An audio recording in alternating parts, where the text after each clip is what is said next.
Hey guys, Bill here with the Panic Perspective, and welcome. Hey, today we're going to be talking about a breathing technique for relaxation. If you stick around to the end of the video, I'm going to share an experience I had, an out of air experience down 100 feet while I was scuba diving. Talk about a need for oxygen.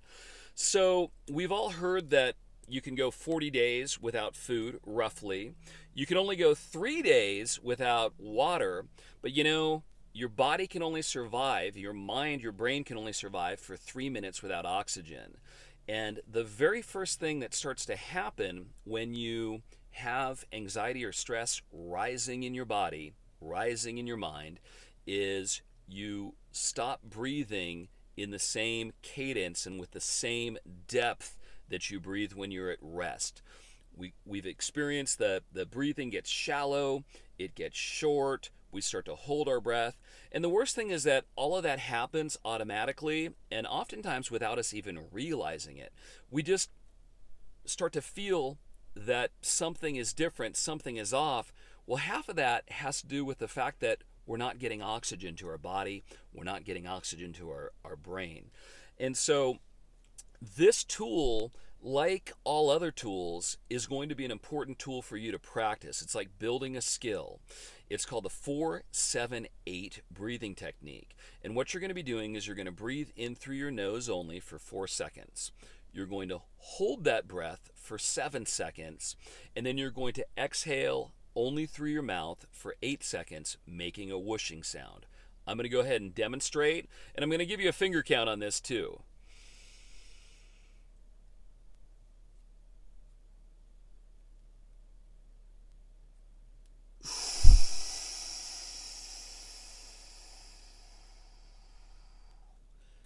At the end of that breath, that last exhale, I feel more relaxed.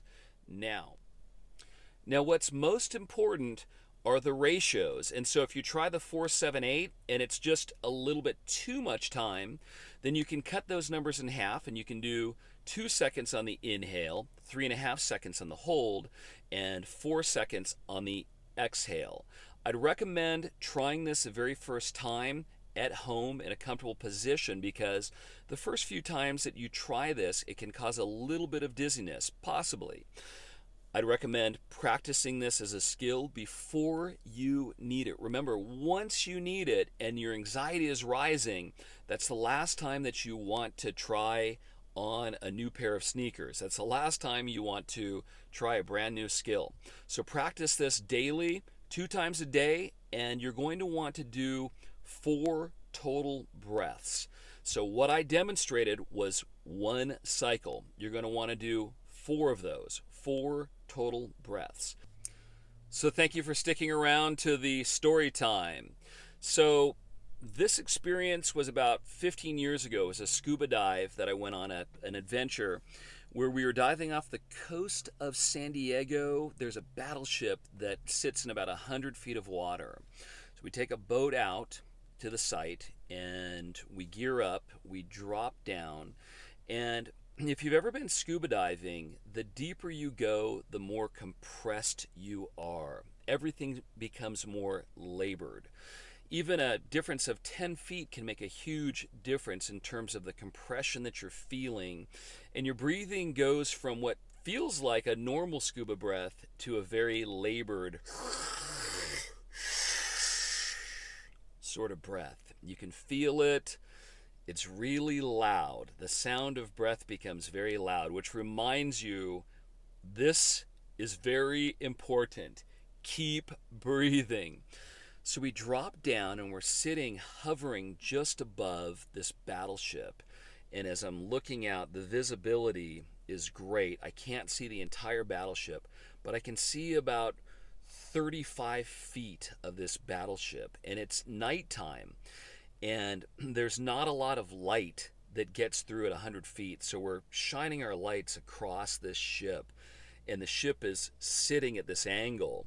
And I'm looking down this corridor and I see this large crab that's just kind of swaying with the flow of the water.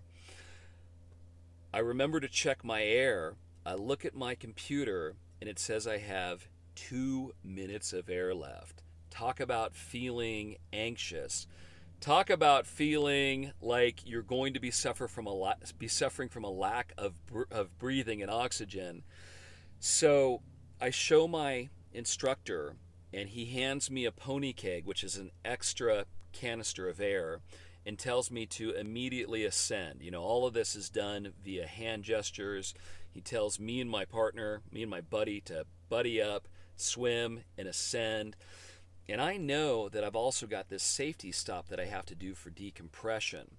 I don't have a lot of experience with this pony keg. He's just handed it to me, and we're ascending. We do the stop, and I'm feeling a lot more comfortable. My breathing becomes a lot less labored. I look at my computer. I've actually got extra air because with an integrated system, the computer adjusts based on your breathing. So as you relax your breathing and as you ascend more, you actually gain more air time. Got to the surface, took a fresh breath of air, and just felt so grateful to be back above water where I could breathe. Sometimes anxiety feels like we're underwater, and that compression that I was explaining can feel like the weight of anxiety. So remember to use this breathing technique, the 4-7-8. Try it before you go to bed. If you're struggling to get to sleep at night, this is also a great technique. Thank you for tuning in. Have a great day. You're breathing now. Keep breathing. You're doing great.